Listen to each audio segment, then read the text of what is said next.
Hello everyone, welcome to our Let's Play series of the Age of Decadence. This is Colonel RPG as usual, and I'm very happy that you chose to join me today because we are gonna explore the trade district of Maduran, the second district, or the second available district in this little...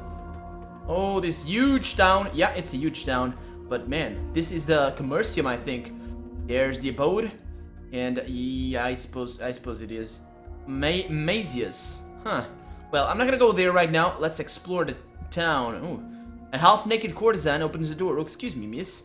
Smiling seductively. Wanna have a good time? She asks with a soft, accented voice, licking her lips. Well, apparently, Kato doesn't want to have a good time. So, we got the exotic Emporium trader. Looking for something special? Curved swords, spiked pauldrons, that sort of thing? Look no further, for you're standing in what one day will be known as the exotic Emporium. So do you have anything special? Every item you see here is special, chosen with care and deliberation, says the trader, raising his eyebrow at the ignorance he's just witnessed. Then again, some of my customers expect only the best and are willing to pay a hefty premium for quality that can't be described as anything other than exceptional. He pulls out a richly decorated axe and shoves it in your face. Fortunately not into the face, inviting you to admire the craftsmanship up close. It is the finest weapon ever created. You can spend the rest of your life looking for a finer axe and you will not find it. Yes, it's steel, but don't turn away so quickly. It's the purest steel, tempered to perfection in the rarest oils. It's a warrior's weapon, made to wreak havoc with every swing of the blade. Well, I guess I'll have to try the axe. It's truly one of the finest blades you've ever held. Whoever made it definitely knew their way around the blade. The blade has both a primary and secondary bevel. The primary bevel is established well up the axe head to facilitate deep cuts, while the edge bevel is slightly blunter to prevent the edge from folding, chipping, or dulling quickly. Additional passive and hardness bonus. That's cool. How much? Regretfully, I can't accept less than 600. 600? That's too much. Can get a good steel axe for less than 400 these days. Steel quality is worth a little extra, so... Nah, I'm not interested. Let's just browse your wares. So we got... Ooh! Oh, this action points 5, yeah. What is this? Weapon? Oh, a heavy, double-edged Bactrian broadsword. Oh, it's a broadsword, not a dagger. It looks like a dagger, though. I would like to go for some armor, though. But probably not right now. Let's keep looking around. So...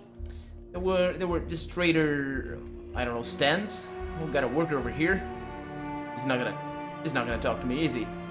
Hello. Don't run. Don't be shy. Buy your leave, master. Well, I didn't give you leave. So, I'm not a master either, so whatever. I got some. What is this? Looks like some cloth drying lines or something. Yeah. Wait, let's keep going left because that's the way I like exploring stuff. There is something here, though. What is this little place? Oh, it's the observatory. Huh, let's go in. So, hello? Is anybody here? No?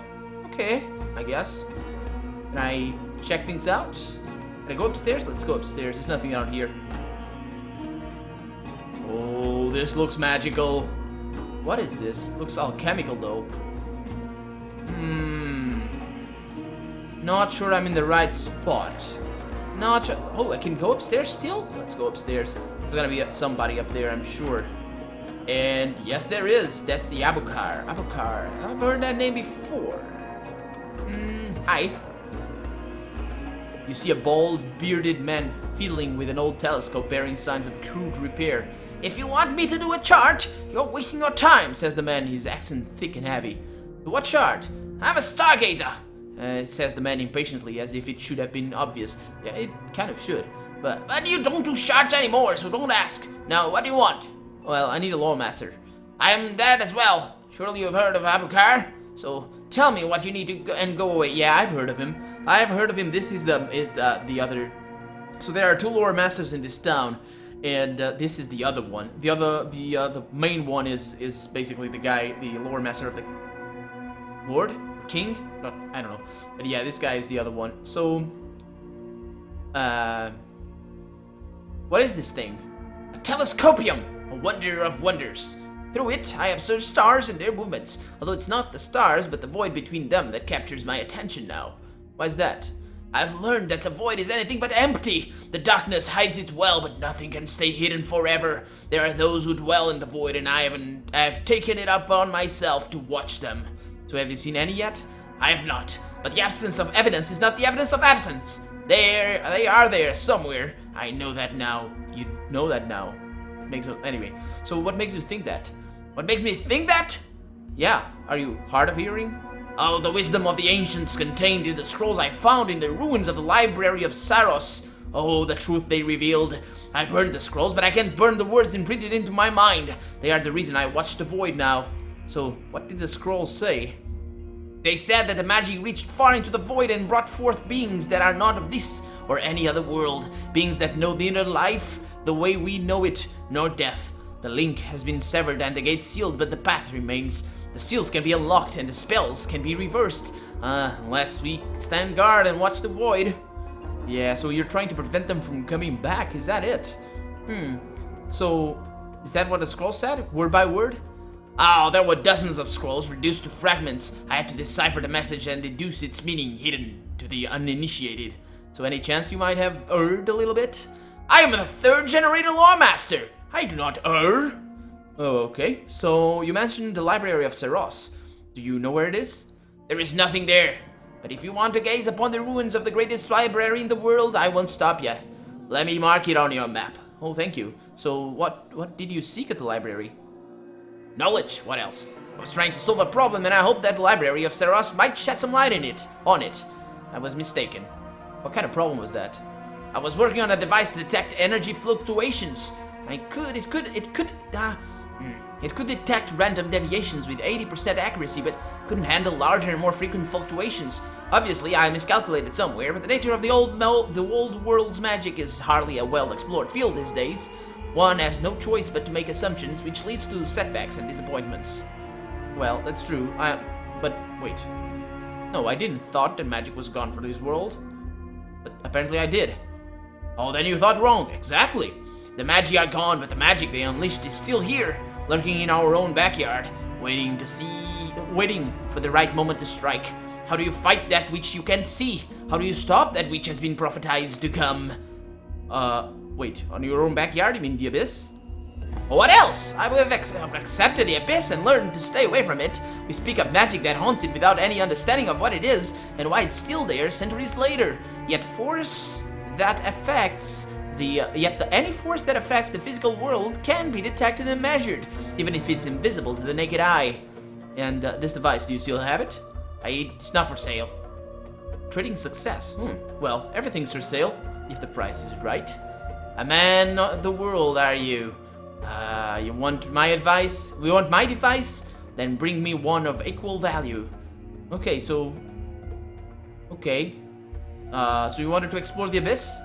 Yes, but not the way fools do it, with cheap, mystical shards and divining rods. The dangerous spots have abnormal energy spikes, so all you need to do is construct a device that can read them.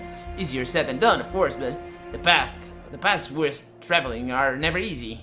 Yeah, well, I have another item I want you to look at. Make it quick. Okay, let's show him the sphere first. Clever, says Abukar thoughtfully, turning the sphere in his fingers. The grooves, they must match something, no? Find what it is and you'll have your answer. Well, I have another item I want you to look at. So, the map. The Temple of Thoragoth, says Abukar after studying the seals. It's a fool's errand. Antidas was searching for it a long time, even sent an expedition, but they didn't find anything. Talk to Domitius Ulpius if you want to know more. Well, I've already been there. So what do you know about Thoragoth? It wasn't of this world. None of them were. They were brought here and given life, which was the greatest folly of men. Be thankful that they are gone, but remain vigilant and stand ready to delay their return. For we are not what we once were, and we'll all be but helpless against them. Okay, well, apparently I need something of an artifact. He's probably not gonna go for the axe down there. Yeah, I was gonna buy the axe with my trading skills. Oh, by the way, let me go upstairs, see if he has something that I can look at besides himself, because he's not a sight for sore eyes in the slightest. So let's go down there, and I don't know. The axe is probably not gonna be needed. So I could probably buy it with my skills. My 5 trading. I need more of these persuasion and lore. I definitely need more. But I think that is about it in this little quarter of the map. Let's see what this is. Got a guy up there. Got a guy down here. That guy's where? No, he's smoking. Okay, but he had a dagger. But he doesn't. He doesn't have a dagger. So let's see. Got a door over here. Doesn't have anything for us. Let's go. Let's continue on. I'm probably missing stuff. Don't worry. I will go back. So we got a door over here and a guy that doesn't talk. Hello. Oh boy, forgot to save. Welcome to Narzia's Carpe Diem. Carpet Diem. Seize the day and buy yourself the nicest wool carpet money can. Starts the storekeeper, then stops abruptly, realizing that you aren't in the market for rugs. Say, friend, says the man, changing his tone. How would you like to make 1,000 imperials? Keep talking. It's a true simple tale. I wish to buy a gem. It's a rare yellow sapphire cut to perfection. Unfortunately, Sylvanus is not a reasonable man. I've offered him 1,000 imperials, yet he still refuses to sell, making a fool out of me. Not very neighborly of him, is it? He used to live next door and sell spices. Then he made some powerful friends and bought a house in the palace district, right next to the palace. The nerve, huh? So here's the deal. Bring me the stone and I'll pay you 1,000 imperials. I don't care how you acquire it, that's between you and Sylvanus. And if he ends up dead? Like I said, friend, says Nasir, putting his hand on the shoulder, that's between you and Sylvanus. Well, I'll go take a look at that. So I got a new quest, apparently. That's fine. I'm probably gonna keep the gem for myself, but I mean, I don't know. I didn't really get much of a choice in there, but that doesn't matter. It doesn't matter. Of not saying no, because yeah, I went with a line of dialogue that wouldn't really conceivably end up in me saying no, because I just asked if I could kill him. So yeah, that's cool. Let's keep going. I think this is the middle point of the district, so this leads to the palace district. We've been going, so Abukar, blacksmith. We got a blacksmith over here. This is, yeah. So let's go to the Merchant's Plaza now. No. Let's go to the Merchant's Plaza and see about our quests. Because we have quests, so let me save the game as well, because we also have that. So there. Okay, nobody's in here. Not even, come on. Not anything, really? Okay, I guess that's fine. Let's keep going. So we got a trader, the Ordo trader. Also this, wait, why is this guy attackable? That's weird. So the Ordo trader, aren't the Ordo like the horsemen and stuff that invaded the Empire or something? Hi. Ordo armor is best armor, says a squinty-eyed, dark-haired trader. No contest. You want best? You buy from me. You want shit? You buy from others. Oh, do you have anything special? What I have no good for you? Not special enough? Tch! Special enough for you?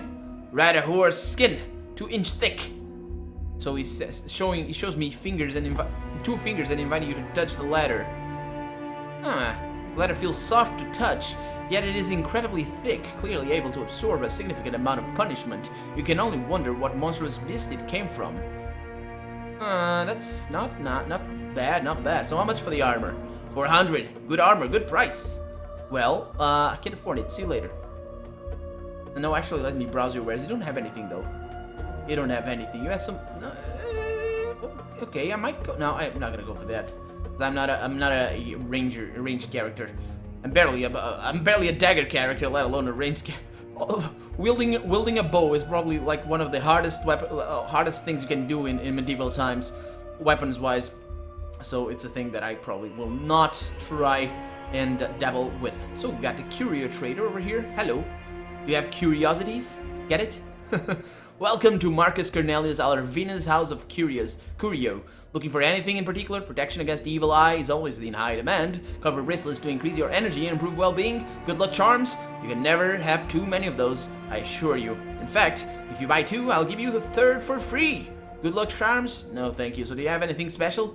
What kind of house of curio would it be if I didn't? Asked the trader, sounding almost insulted.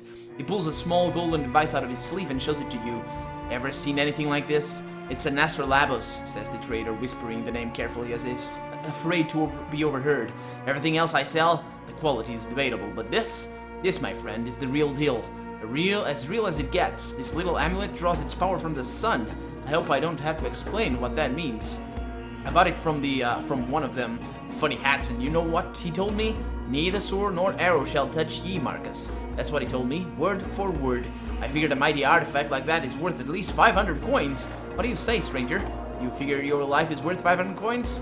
Well, an Strabos is not really, well, unless it's a misnomer. It probably is, or possibly is at the very least. So let's see if I can give him 250, because I think this might be the thing that I could give to the crazy guy upstairs. Yeah, I'll give you 250 only because I like shiny things. I'll take it! How about this magic tube? None of that power of the sun nonsense, but good old-fashioned magic. Magical as magical as it gets, truth be told. I was keeping it for myself. You never know when a little bit of magic might come in handy, but if you want it, it's yours for 1,000 coins. So, to keep the math simple. Oh, I get it. I think this tube might be related to the mask that I am wearing right now as an amulet. Although, this guy's so full of shit. Really? You never know when a little bit of magic might come in. Seriously, how are you gonna use that tube as for you? I mean, like, oh, look at that! They're robbing me! They are in the streets and spanking me and just trying to kill me, so I'll use this tube! Well, if it's a big tube, we can beat them with it, but I doubt that it's gonna be the magical properties of the tube that is gonna help you, unless it's very hot, in which case you probably get blisters in your hands, and it doesn't really hurt them all that much. But anyway, any idea what it does? Anything you want, my friend. They don't call it magic for nothing, do they? It gives you enough light in the dark, cures most maladies, increases... Jesus Christ, this guy's so full of shit. Increases your longevity, protects you against the evil eye. What is this evil eye, though? So, wards off evil spirits. Do you see now what a valuable thing it is? Why I should be asking for twice as much? Well, I can go higher than 800. Let's buy that. Because I think it might be... Yeah, I'm probably buying shit, but whatever, doesn't matter. Yeah, let's go 800. You drive a hard bargain, my friend. The magic tube is yours. Okay, I guess I just spent all my money. I just spent all my money. Oh. No, I didn't. I spent, but this is an important thing. This is the thing that we found. So this is the power tube, I think. Pretty sure this is a power tube. This is used to do stuff with yeah, I needed that. There's a bit of Z fighting going on over there.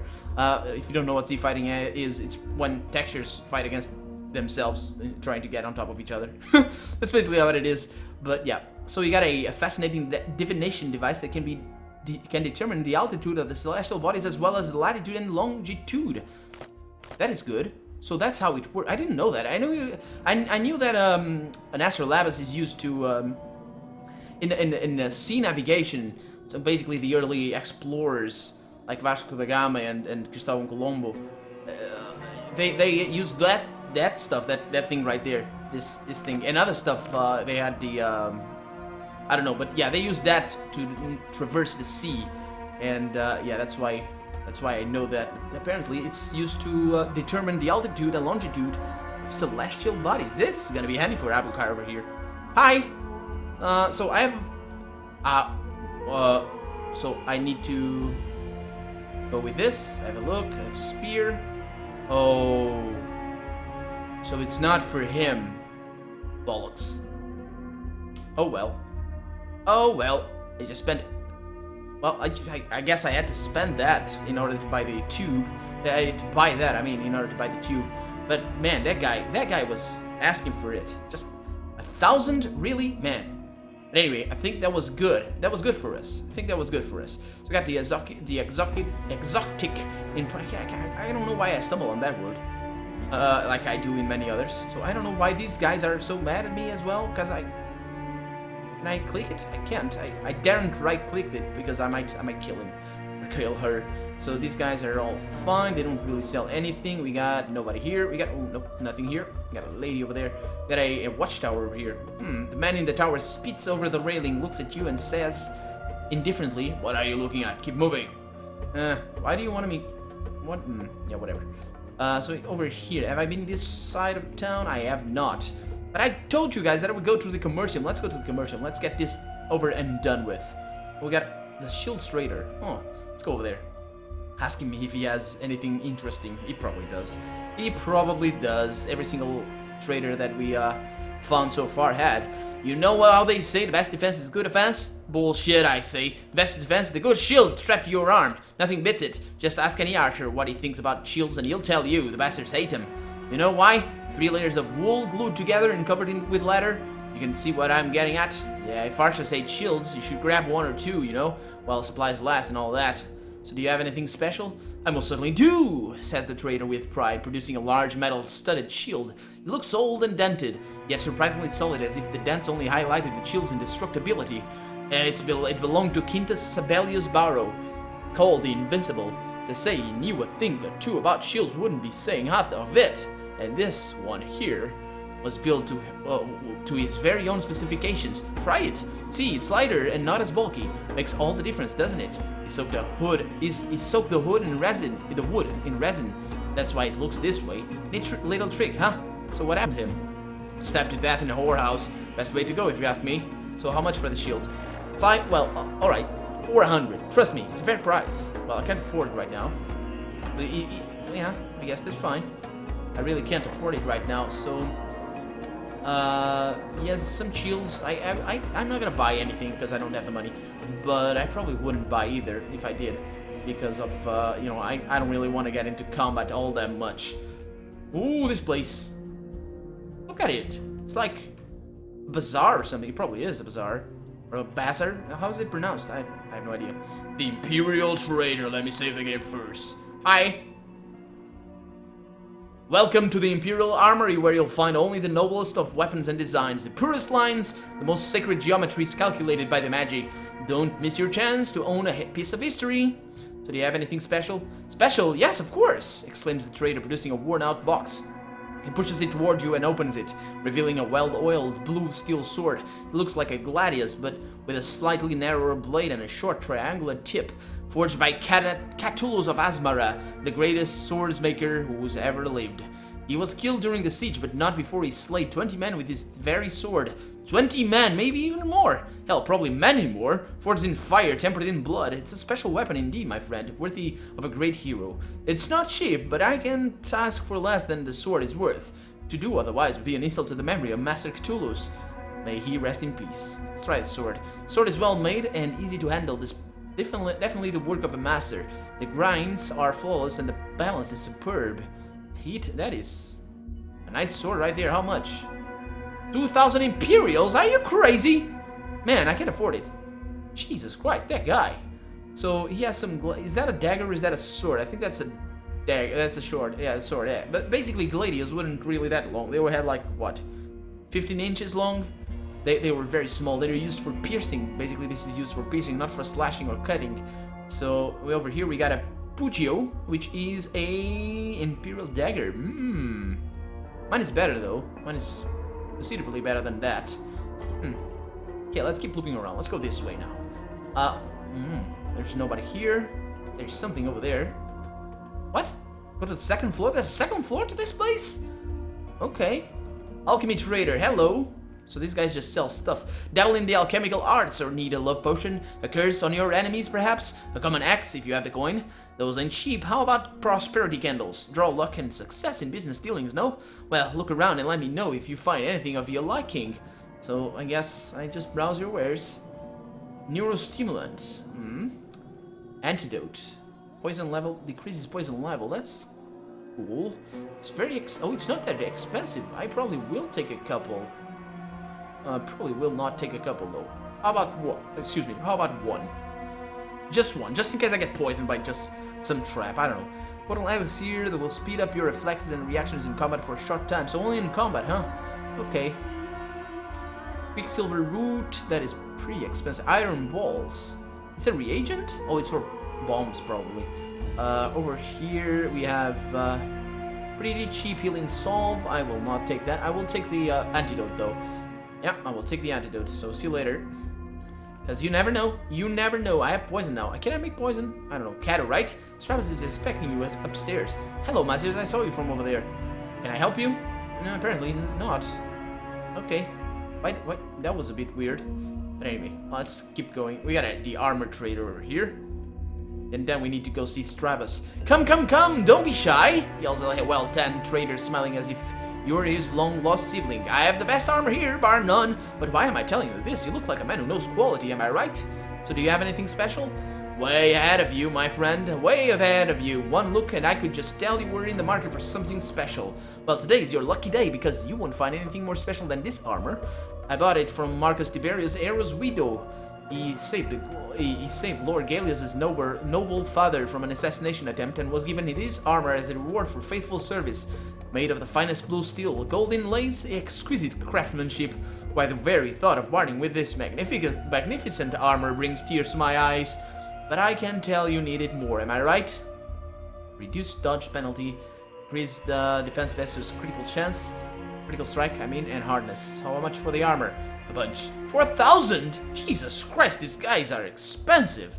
I mean, this stuff is probably for mercenaries, and mercenaries are probably better off than lore masters are in this game. I don't know, just the amount of money that we've made so far. And besides, I had that money because the game basically duped me, or I duped the game rather. But yeah, we'll gloss over that. Don't tell anybody. Well, I reported it to the developers, but still, don't tell anybody. So yeah, I can afford it right now. Woo, this guy has quite a... Oh man, these armors are nice. What is this? Oh, it's armor. Steel. Yeah, this guy has pretty cool armor. Guess I can afford it. Actually, what am I wearing right now? A Lorica segmentata. Yeah, that's right. So over here we got a general trader. Hello. He doesn't have anything special. Let's see. Just general stuff, I guess. We got some bolas. We got a rope. I will take that. And we got over here wine amphora. Full of wine. Should I take that as well? I think I should. Because why the hell not? Why the hell not, really? Maybe it's what the guy upstairs wants. The what's it called? His name? I don't know. I don't remember. The astronomer upstairs. Yeah, maybe that's all he needs.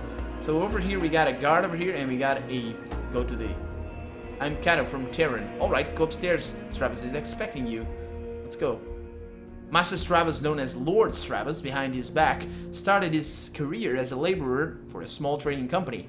His chance came when the head merchant was assassinated in a particularly vicious takeover attempt. While others hesitated, stepped forward in fear of making themselves the next target, Strabos, who had nothing to lose, seized the moment and stepped into the recently vacated position. He didn't know much about the day-to-day running of the business, but he knew how to use brute force better than any of his predecessors. Strabos took his lesson to heart. He understood that quick, bold actions was often enough to carry you to victory, and it was this attitude that gave him an edge over his rivals, pushing him all the way up to the top. Hello?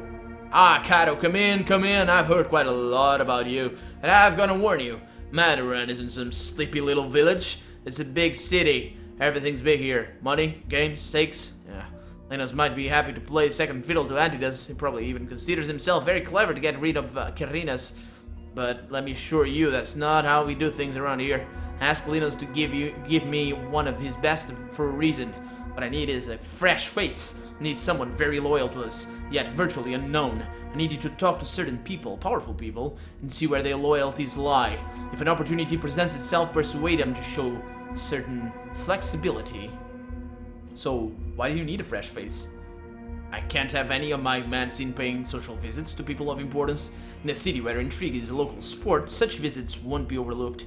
It must be a newcomer. So what exactly will I be persuading them of? Gallius isn't interested in sharing his power. He thinks he can rule alone. I understand the sentiment, I really do. Yet the truth is, no man can rule alone today. Since Gallius is too stubborn to listen to the voice of reason, he must be replaced with a more suitable candidate. And who would this candidate be? His nephew, Serenus. Gallius should have known better than to let that wretch leave. Let him leave? What do you mean? The boy's worse than useless. No skills, no ambition, no desires. He spends most of his time bending whores who gave him the title Victorious. Is an embarrassment to the family, yet he is family. Had Gallius been a smarter man, he would have staged an accident and plugged that hole. But his sister adores the boy and hopes to see him on the throne one day. I think we can make her a very happy woman and help her realize that dream earlier than she could have ever expected. So, whom do you want me to talk to? Any man can be killed, even a man like Gallius. I believe you were a first-hand witness to such events in Terran. You also experienced the chaos of the aftermath. We don't want chaos. We don't want infighting. We don't want to give hope to the people like Antidus or all the others with 2-bit lords with a claim to the city. We want everything done properly and orderly. Are we on the same page, Cato? Well, I guess. So, when Gallius falls, another must take his place without delay. Influential nobles must immediately announce their support and accept him as true and only heir to the throne. Imperial guards must do the same and stand firm to prevent any attempts to throwing our city into chaos. Talk to Lady Lorenza Kalani of House Kalani. Her house held Madaran until Gallius' forefathers showed up on force and took the city from them. Promise her whatever she wants. Her support is crucial and she knows it. Next on the list, Legatus Pavola and of the Imperial Guards. He has no reason to support Gallius, but he won't be eager to be a pawn in his games either, in our games either. Talk to Lord Senna too. See where he stands. He doesn't have as much influence as Lorenzo, but he's an old name. In the right circles, it still carries a lot of weight. Well, I think I'm gonna cut the episode right here because I'm gonna need to read that again because that's our next quest. For now, I'm Colonel RPG and this has been the Age of Decadence. I really hope you've enjoyed it, and if you did, go ahead and leave a comment, like the video, but above all, thank you so much for watching, and I'll see you next episode. Bye bye!